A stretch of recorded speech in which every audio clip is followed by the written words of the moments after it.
All right. Hello, my name is Genevieve Feaster. Welcome back to Stories on the Hill. And today we are going to be reading again from one of my favorite books, or a version of one of my favorite books, called The Boxcar Children by Gertrude Chandler Warner. And today we are on chapter 3. So go ahead and get comfortable and we'll get started. All right. Chapter 3, Shelter. When Jess opened her eyes, it must have been about 10 o'clock in the morning. She sat up and looked all around her. She could see dimly the opening where they had come into the woods. She looked around to see that her family was still safely by her. Then she looked up at the sky. At first, she thought it must still be night, and then she realized that the darkness was caused by an approaching storm. Whatever shall we do now? Demanded Jess of the air. She got up and looked in every direction for shelter. She even walked quite a little way into the woods and down a hill, and there she stood, not knowing what to do next. I shall have to wake Henry up, she said at last. Only how I hate to. Excuse me. As she spoke, she glanced into the forest, and her feet felt as if they were nailed to the ground. She could not stir. Faintly outlined among the trees, Jess saw an old freight or boxcar. Her first thought was one of fear. Her second, hope for shelter. As she thought of shelter, her feet moved, and she stumbled toward it. It really was a freight car. She felt of it. It stood on the rusty, broken rails which were nearly covered with dead leaves. Then the thunder cracked overhead. Jess came to her usual senses and started back for Henry, flying like the wind. He was awake, looking anxiously overhead. He had not noticed that Jess was missing. Come, panted Jess. I found a place, Henry. Hurry. Henry did not stop to ask questions. He picked up Benny, telling Violet to gather up the hay, and then they ran headlong through the thick underbrush in Jessie's wake, seeing their way only too well by the sharp flashes of lightning. It's beginning to sprinkle, gasped Henry. We'll get there all right, Jess shouted back. It's not far. Be all ready to help me open the door when we get there. By sheer good fortune, a big tree stump stood under the door of the freight car, or the children never could have opened it. As it was, Jess sprang on the stump, and Henry, pausing to lay Benny down, did likewise. Together, they rolled back the heavy door about a foot. That's enough, panted Jess.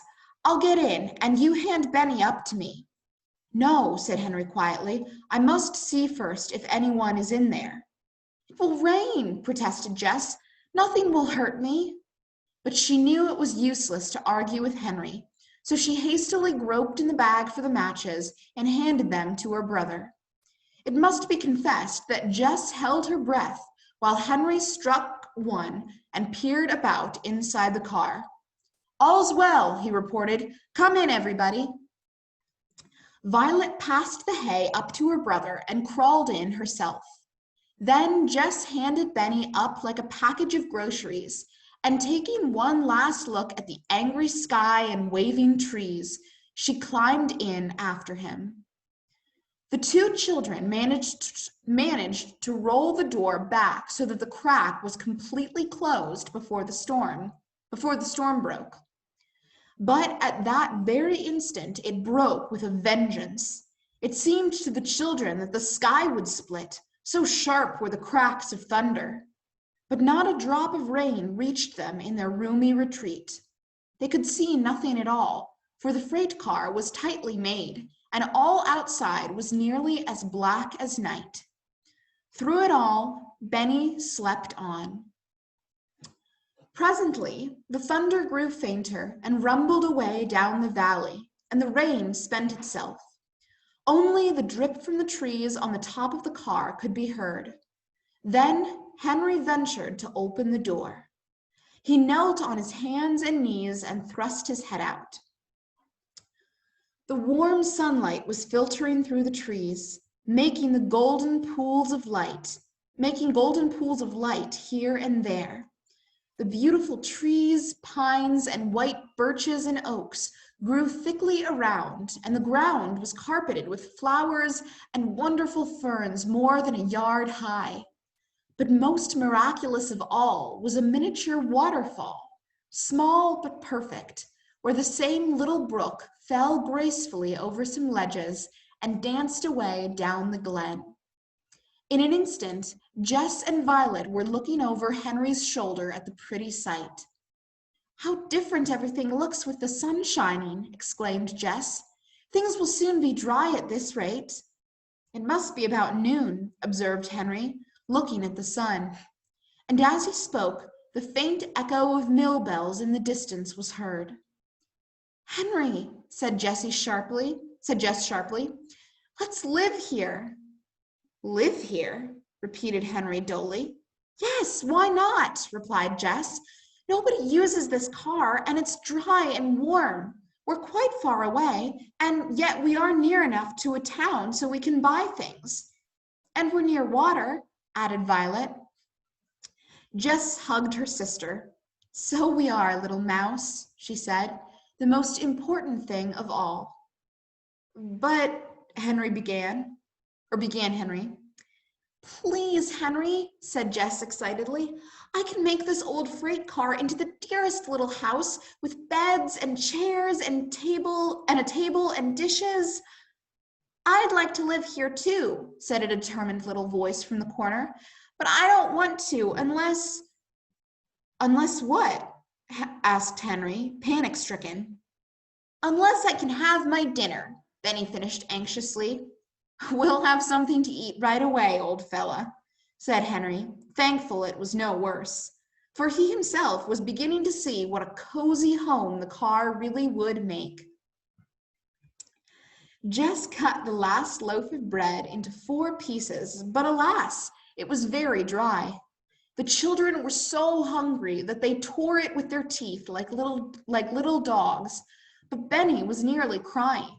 He did not actually cry, however, for just at the crucial moment, Violet started a funny story about Cinnamon Bear eating bread crusts out of the ash can. "He ought to have milk," said Jess quietly to Henry. "He shall have milk," replied Henry. "I'll go down the railroad track to the town and get some." Jess counted out $1 in 10 dimes and handed it to Henry. "By the time our $4 are gone, you will have some work to do," she said. All the same, Henry did not like to begin his trip. "How I hate to leave you alone, Jess," he said miserably. "Oh, don't worry," began Jess lightly. "We'll have a surprise for you when you come back. You just wait and see." And she nodded her head wisely as Henry walked slowly off through the woods.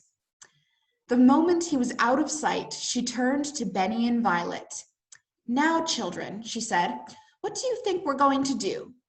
Do you know what I saw over in the sunny part of the woods? I saw some blueberries." Oh, cried Benny, who knew what blueberries were. "Can't we have some blueberries and milk?" "We certainly—" began Jess, but the sentence never was finished, for a sharp crackle of dry leaves was heard. Something was moving in the woods. And that's the end of Chapter 3 of The Boxcar Children. I hope you enjoyed that and have a great day. Bye.